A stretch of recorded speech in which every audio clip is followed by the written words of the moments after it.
हे माटो खायो लुकी लुकी यशोदालाई छाली हो यशोदालाई छाली कहिले पानी पुऱ्याइदिनुहोस् न है।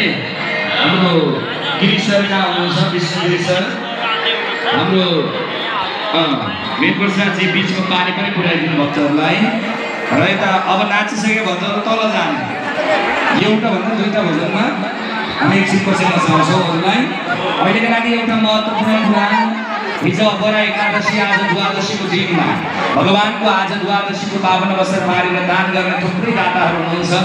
यहाँहरू सबैलाई मेरो विशेष आग्रह विशेष निवेदन छ, श्री गण्डकी सत्तुण्डीय गायत्री कोटी होममा आइसके पछाडि सकिन्छ भने एउटा अनाथ बच्चा जो असहाय बच्चा हुनुहुन्छ ती बच्चाहरूको एउटा सहारा बन्नुहोला, एउटा अभिभावक बन्नुहोला, आजीवन अभिभावक बन्ने यहाँहरूलाई सुवर्ण अवसर छ।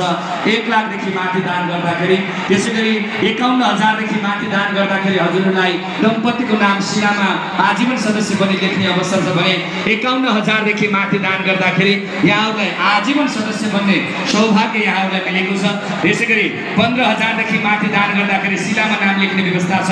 सबैले सचिवालयमा गएर दान गर्नुहोला र यहाँ अगाडि हजुरहरू त्यहाँ नरोकिदिनु, आउन दिनु उहाँहरूलाई।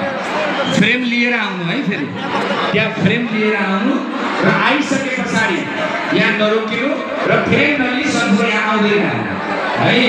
नाम बोलाएपछि मात्रै आउनु।